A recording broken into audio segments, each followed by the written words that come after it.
Il y avait une raison à ça. Et je suis toujours là et je dirais que je suis encore plus présente, mais d'une autre façon. J'ai vécu beaucoup de choses, moi, depuis 2 mois.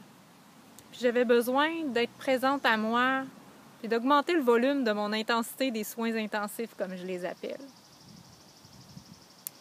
J'ai vécu des choses difficiles au niveau relationnel, mais surtout, il y a un mois, j'ai su que le cancer avait récidivé de façon significative, du moins au poumon, parce que c'est là qu'on a regardé.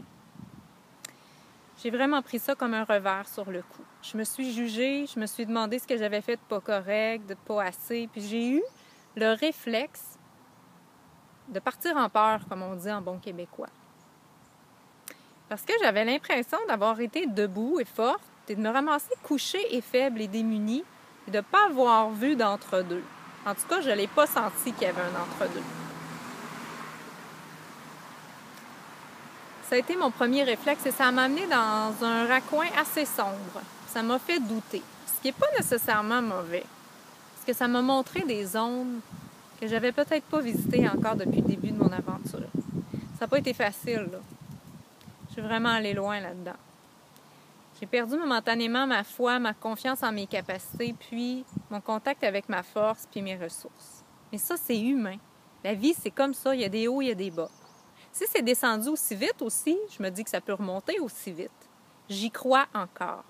Et surtout, j'ai rechoisi la vie.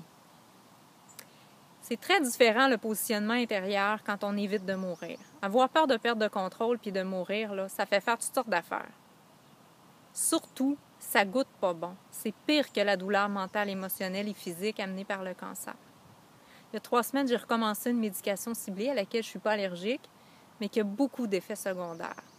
Par contre, je suis consciente que ça me donne le temps et ça ralentit le cancer et son évolution, en fait, pour me donner encore plus de temps pour continuer à ramasser l'argent pour aller me faire soigner à l'extérieur, mais surtout réintégrer le plaisir, nourrir le plaisir, la vie, la joie.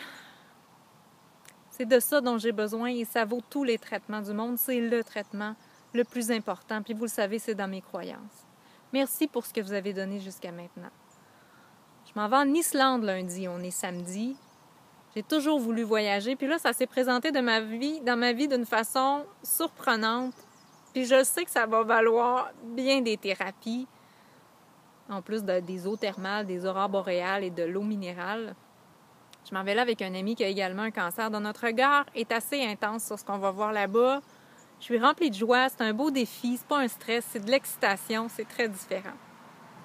Il y a un gars en ce moment qui a ramassé 25 000 $ pour se faire donner des douches et grand bien lui fasse, je le juge pas. Ça me fait juste penser que moi aussi je peux y arriver. Maintenant, là, c'est de 40 000 dont j'ai besoin. J'ai ramassé à peu près 8 000. Merci pour vos dons. Continuez, je suis encore là, j'ai encore besoin de vous. Je fais pas plus pitié, mais je vous dirais que votre aide financière, là, elle est plus que jamais nécessaire.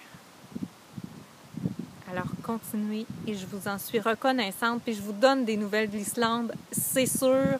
Je vous envoie des photos. Je m'en vais vivre une expérience. Comme j'aime le dire souvent, j'ai décidé de lâcher prise, ce qui ne veut pas dire que j'arrête de vivre et que je ne choisis pas la vie, mais je lâche prise en tenant bon de ce qui est important pour moi. S'il vous plaît, continuez d'être là, m'encourager et donner. Continuez de passer le mot, de passer le chapeau. À bientôt.